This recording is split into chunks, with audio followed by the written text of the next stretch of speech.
Here's the headline news most affecting Chilliwack this week. Your input requested for the city's next high school. Sturgeon Fishing Closures as species at risk under review. It's official. March was dry. Good if you hate mosquitoes, bad if you hate uncontrolled fires. And thanks for watching. We are committed to providing local news and news that impacts our local audience in Chilliwack and the surrounding areas, such as Agassiz, Harrison, Cultus Lake, Yarrow, and Hope.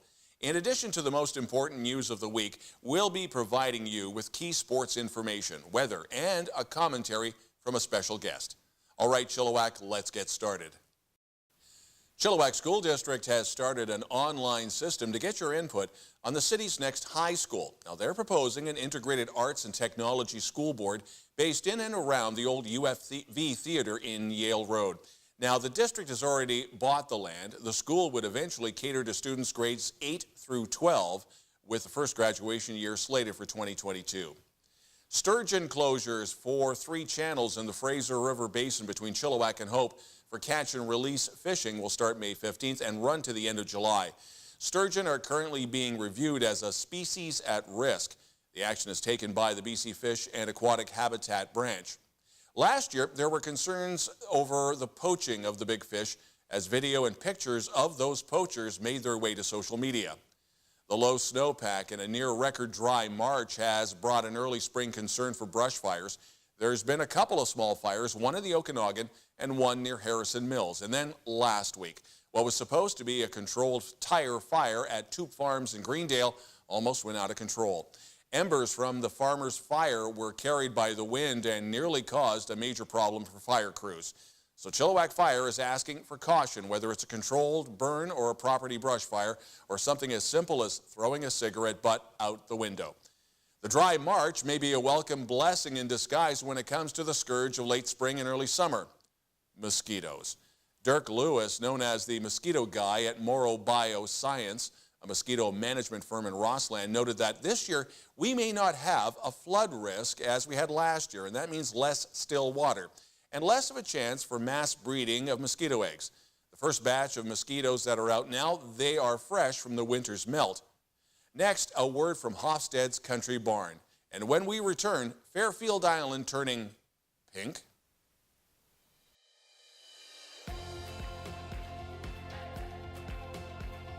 So when you come into the store, everything looks so beautiful and fresh is because I care. I come in at 4 in the morning. I work hard at it to make it look good for our customers.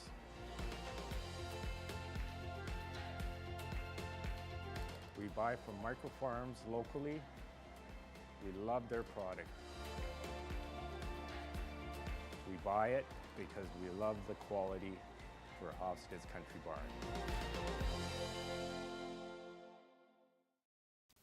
A section of the Camp Slough on Fairfield Island turned pink. Calls to the city of Chilliwack sent city staff to the slough. Crews went to the site and conducted a visual inspection. They confirmed that the water appeared to have significant contamination and looked pink in color. Now, the upside is that the pollution was contained to a small area, perhaps a drainage pipe. It was found that a non-toxic flour dye was accidentally discharged from a nearby greenhouse. The Bailey landfill will accept scrap metal free of charge for the month of April. Restrictions may apply to pre-1990 hot water tanks and furnaces. Make sure that the pipes are not coated with asbestos. That has to be carefully removed by professionals.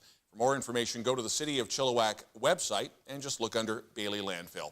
This Saturday, April 13th, many of your favorite downtown businesses want to thank you for your continued support. It's the 2019 Chilliwack BIA Customer Appreciation Day. Make any purchase at any participating store and be entered to win prizes from a variety of downtown businesses. And you can enjoy free samples, gifts with purchases, giveaways, and a lot more. Most of the downtown shops will be involved.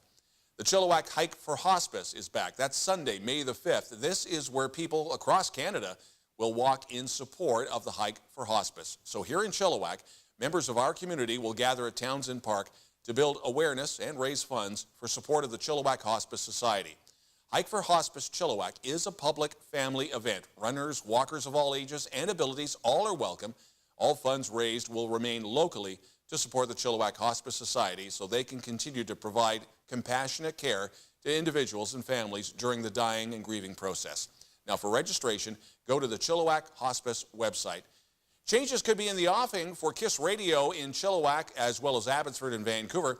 Now, the station owners, Rogers, have asked for a separation of the Vancouver station from the Valley, in effect, a new Vancouver FM broadcaster. The tricky part is that in reality, KISS FM is actually licensed for Chilliwack with repeaters in Vancouver and Abbotsford.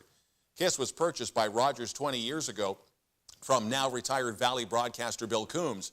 Then the station was the original Star FM and has had many formats since 1999. Currently, it's a top 40 station.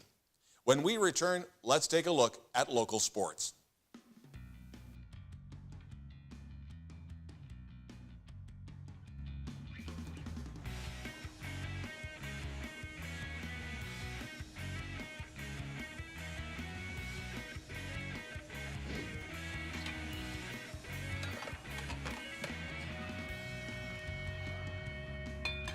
Fruit and vegetables are great, but there's 80 kinds of different candy.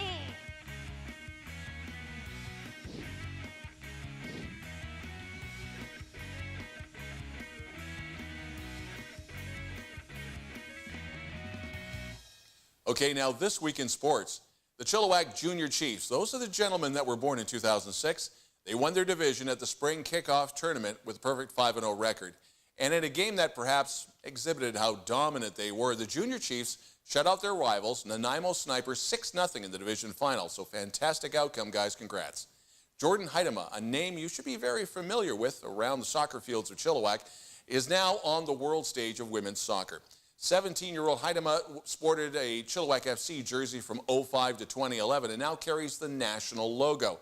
She was named to Canada's national women's soccer team and part of the 2-1 win over Nigeria in Monday's friendly matchup, and now has her eyes set on the 2019 FIFA Women's National Championship this June. We're very proud to claim this soccer star from Chilliwack. In football news, the forthcoming Sunday is the Chilliwack Elite Bantam and Midget team's kickoff for the season. The Bantam game starts at 1, the Midgets kick off at 3:30. In Giants news this Sunday, it's going to be a busy one for football. The North Surrey Tigers will be knocking pads with our hometown boys. Make sure you come out and support the city's minor football offings. It's family fun with great food, door prizes, and halftime entertainment. And now, I'd like to introduce Scott McVetty of Remax Nyda Realty, the director with TEDxChilliwack, for this week's commentary. Thanks, Don, and thanks to chillTV for offering us this time. TEDx is a locally organized TED-style conference. TED stands for Technology, Entertainment, and Design. This Saturday on April 13th, TEDxChilliwack, now in our 4th year, will feature a diverse and intriguing group of speakers from all walks of life. The only common threads being is that each speaker is what we like to call a thought leader, and every speaker has an amazing idea to share. This year's theme is On Purpose. Over the course of the day, all speakers, and hopefully the audience, will be challenged to discover what on purpose means to them. Our local speakers include Indigenous leader and former Lieutenant Governor of British Columbia, Stephen Point. He will discuss reconciliation and alternative ways of building bridges between cultures. We also have local author Natalie Forstbauer. She will show us how to not only live with a brain injury, but actually how to turn a brain injury into a brain upgrade. And Dr. Karen Bondar, Chilliwack's favorite biologist, will show us the paradoxical roles of the modern mother in her talk called In the Wake of Wild Sex, Evolution and the Modern Mom. We've assembled a total of 12 speakers to share their ideas at G.W. Graham Theatre. Speakers from as far away as Australia and many places in between. In the spirit of TED, we found 12 ideas worth spreading, covering topics such as homelessness, autism, feeding the world's growing population, and so much more. To order tickets and meet this year's speakers, please visit us at TEDxChilliwack.com. I'd love to see you at this year's conference. Thanks, Scott, and good luck with TEDxChilliwack this week. You can watch the entire day live, as Scott mentioned, in person at G.W. Graham Theatre this Saturday, or live stream at TEDxChilliwack.com. We'll also be carrying the live event on chillTV.ca. This week is the start of the annual Bloom, the Chilliwack Tulip Festival, on until May 5th.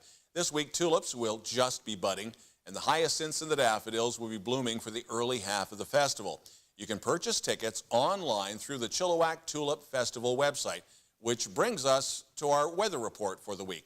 Chill TV's long-range forecast. We will catch a break for Friday the 12th with sunny skies and 15 degrees, but that's about it for the next 7 days as we're looking at the standard April showers and highs hovering around 12.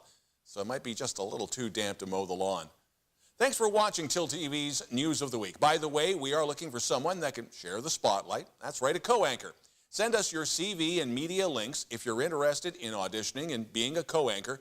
You'll audition live, just like Caroline did last week. And we hope to make a permanent decision for a co-anchor in the next several months. If there's something in Chilliwack or the Eastern Fraser Valley you feel we should be reporting on, send us an email at news@chilltv.ca. That's the news this week. I'm Don Lehn.